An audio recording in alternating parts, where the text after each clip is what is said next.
দীর্ঘক্ষণ সময় তোমরা দিয়েছো, সেজন্য তোমাদেরকে মোবারকবাদ জানাচ্ছি। সুপ্রিয় শিক্ষার্থীরা, তোমরা যখন হাতে প্রশ্নটা পাইবা, প্রশ্নটা পাওয়ার পর তোমার যে সময়, এই সময়টাকে ভাগ করে নিবা। তোমাদের প্রতি আহ্বান রইল তোমাদের সময়টা ভাগ করে নিবা। কি করে অনেক শিক্ষার্থী একটা প্রশ্ন অনেক লিখতে থাকে, শেষ পর্যন্ত গিয়ে আর ফুল আনসার করতে পারে না। এমন যেন না হয়। ফুল আনসার যদি করতে পারো তাহলে বেশি নাম্বার পাবে, এটা গ্যারান্টি। অতএব কোন প্রশ্ন বাদ দেওয়ার চেষ্টা করবা না, সময়কে খেয়াল রাখবা। সময় শেষ হয়ে গেছে, প্রশ্ন কনক্লুশন নিয়ে আসবা, আরেকটা প্রশ্ন ধরে ফেলবা। এই জিনিসটা খুব গুরুত্বপূর্ণ। দ্বিতীয়ত, তোমাদের জন্য দোয়া রইল, তোমরা ভালো রেজাল্ট করে যারা দাখিল পরীক্ষার্থী তারা আবার আমাদের মাঝে ফিরে আসবে, এটাই প্রত্যাশা। এবং যারা আলেম পরীক্ষার্থী তারাও ভালো রেজাল্ট করে আমাদের কাছ থেকে সুন্দরভাবে বিদায় নেবে, এটাই প্রত্যাশা। এই যে দুনিয়ার সফলতা, এটা কিসের সফলতা বলো তো? দুনিয়ার সফলতা। দুনিয়া কি আমাদের শেষ? আমাদের আরেকটা জীবন আছে না? পরকাল, নাকি? এই পরকালের সফলতাই হচ্ছে আসল সফলতা। যে যতই বলো দুনিয়াতে এমন প্রতিষ্ঠিত, এমন মানে ভালো অবস্থায় আছে, এটা দ্বারা নির্বিচার করা যাবে না, বিচার করা যাবে না। বরং পরকালে যদি কেউ জান্নাতে যেতে পারে তাহলে সেই সফলতাই হচ্ছে চূড়ান্ত সফলতা। আমাদের যে একটা পরিচয় আছে, আছে না আমাদের পরিচয়? আমাদের এই পরিচয়টা মহান আল্লাহ তাআলা তিনটি প্রশ্নের মাধ্যমে দিয়েছেন। সমাজের অন্যান্য লোকজন রয়েছে, তাদের থেকে আমাদেরকে আলাদা করেছেন তিনটি প্রশ্নের মাধ্যমে। কয়টি প্রশ্ন? তিনটি প্রশ্নের মাধ্যমে। সূরা জুমারের 9 নম্বর আয়াতে আল্লাহ তাআলা বলেছেন, আউযু বিল্লাহি মিনাশ শাইতানির রাজিম, বিসমিল্লাহির রহমানির রহিম। কুল হাল ইয়াস্তাবিল্লাযীনা ইয়ালামুনা ওয়াল্লাযীনা লা ইয়ালামুন।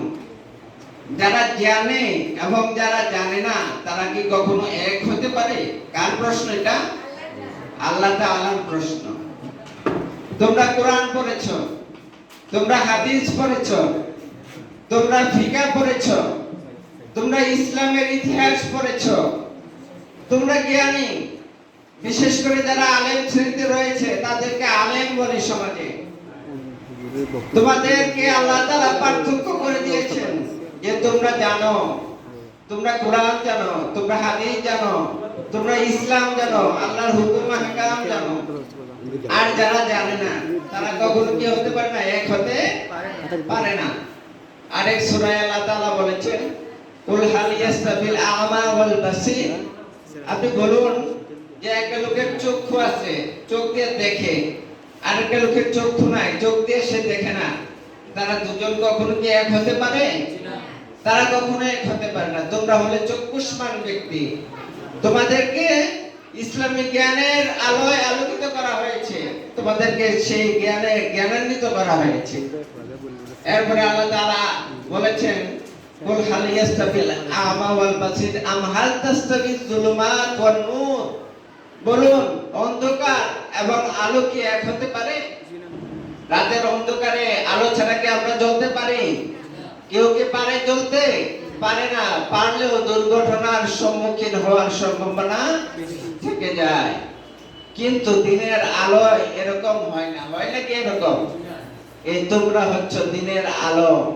তোমাদের জ্ঞান গরিমানা, তোমাদের যে এলেম রয়েছে সেটাকে দিনের আলোর সাথে তুলনা করা হয়েছে।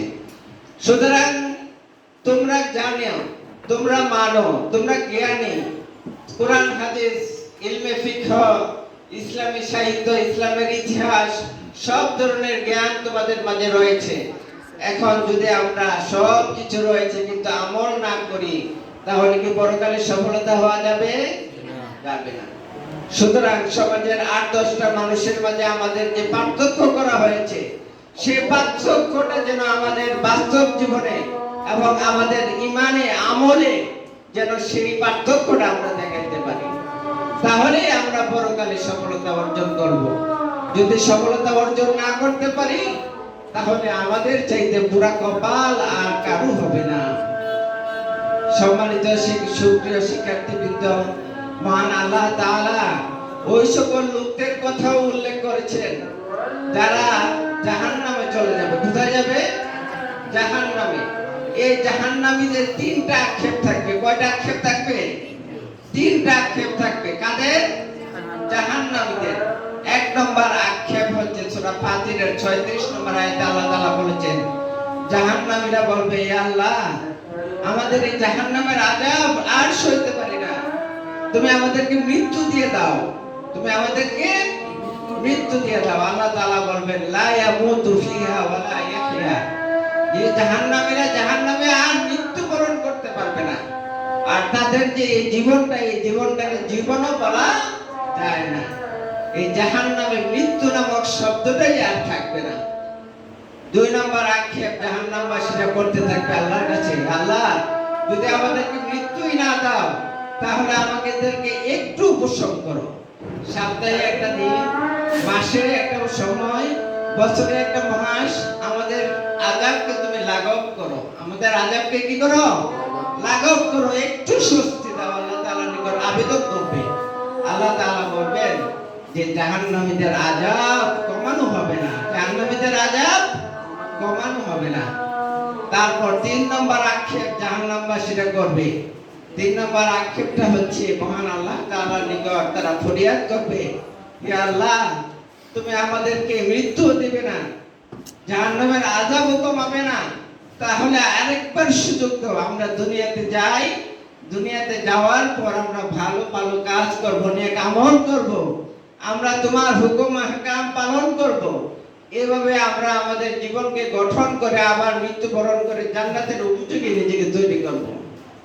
তখন আল্লাহ তাআলা বলবেন, দুনিয়া থেকে আমি তোমাদেরকে ওই সময়টুকু দেই নাই, তোমাদের আয়ুষ্কালকে ওই সময় পর্যন্ত দেই নাই যে সময়ে তোমরা নেক আমল করে জান্নাতে যেতে পারবে। আমি তো দিয়েছিলাম তোমাদেরকে 60 বছর, 70 বছর, 100 বছরের হায়াত দিয়েছিলাম, কিন্তু তোমরা সেই হায়াতটাকে তোমরা কি করো নাই? ভালো কাজে ব্যবহার করো নাই। সুতরাং আজকে তোমরা কোনো কথা বলবে না, যাও নাফরমানের দলেরা, তোমরা জাহান্নামে পড়ে যাও। লা ইয়াতাকাল্লামুন, যে তোমরা আজকে আর কোনো কথা বলবে না। তাফসীরে আসছে যে আল্লাহ তাআলা যখন লা ইয়াতাকাল্লামুন শব্দটা বলে ফেলবেন, তখন জাহান্নামীদের মুখ থেকে আর একটা আওয়াজও আসবে না, একটা কথাও তারা বলতে পারবে না। তারা বোবা মানুষের মতো, পশু পাখির মতো গুমরাইতে থাকবে, শব্দ করতে থাকবে, এই জাহান্নামে পড়ে থাকবে তারা। এরপর থেকে আর কোনো কথাও বলতে পারবে না। সুতরাং আমরা কি সেই জাহান্নামে যেতে চাই? আমরা সেই জাহান্নামে যেতে চাই না। আল্লাহ তাআলা আমাদের সকলকে যেন এক জান্নাতে বসবাস করার তৌফিক দান করেন। আমরা যে সময়টুকু রয়েছে, এই সময়টুকুকে আমাদের নেক আমল দ্বারা সুন্দর করে পরিপূর্ণ জীবন বিধান পালন করে যদি আমরা ইহদাম ত্যাগ করতে পারি, তাহলে সমাজের সকল লোকেরা আমাদের ভালো কথাগুলো বলবে, তাদের কাছে আমরা অমর হয়ে থাকবো, সদকায়ে জারিয়া হিসেবে তাদের কাছে আমাদের এই উত্তম ব্যবহারগুলো থাকবে। এই প্রত্যাশা তোমাদের প্রতি রইল। তোমরা বাকি জীবনটা, বাকি সময়টা ঈমান, আমল এবং নেক আমল করার জন্য প্রয়াস পাও। সম্মানিত শিক্ষার্থীবৃন্দ, তোমরা অনেকেই মাদ্রাসা থেকে চলে যাবে। আলেম সেকেন্ড ইয়ারে যারা পরীক্ষা দিবে, তারা তোমাদের নিকট আমাদের একটাই প্রত্যাশা, যে যেখানেই থাকো না কেন, যে পরিবেশেই থাকো না কেন, যখনই আমাদেরকে দেখবে অন্তত একটা সালাম দিবে, ভালো করে জিজ্ঞাসা করবে, দূর দূরান্তে থাকলেও আমাদেরকে একটু স্মরণ করবে।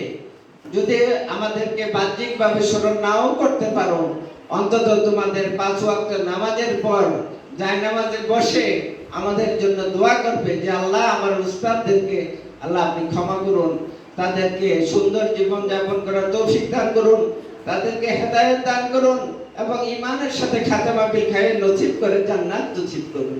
তোমাদের নিকট আমার এই প্রত্যাশায় সকল শিক্ষকদের জন্য তোমরা দোয়া করবে, পরস্পরের জন্য দোয়া করবে। একটা কথা তোমরা মনে রাখবে সব সময়, যে তুমি যদি কারো জন্য দোয়া করো, সে দোয়াটা তোমার জন্য কবুল হয়ে যায়। নিজের দোয়া নিজের কবুল নাও হতে পারে, কিন্তু অন্যের জন্য যে দোয়াটা করা হয় সেটা নিজের জন্য কি হয়ে যায়? কবুল হয়ে যায়। ফেরেশতারা সেই দোয়ার সাথে সাথে আমিন বলতে থাকেন। এই জন্য তোমাদের নিকটও আমরা দোয়ার প্রত্যাশী। বিশেষ করে আমি যেন ঈমান নিয়ে এই দুনিয়া ছেড়ে চলে যেতে পারি। আল্লাহ তাআলা যেন পরকালে আমাকে ক্ষমা করেন এবং জান্নাতের মেহমান হিসেবে কবুল করেন, সেই প্রত্যাশাটুকু রেখে বিদায় নিচ্ছি। আমার তৌফিক ইল্লা বিল্লাহ।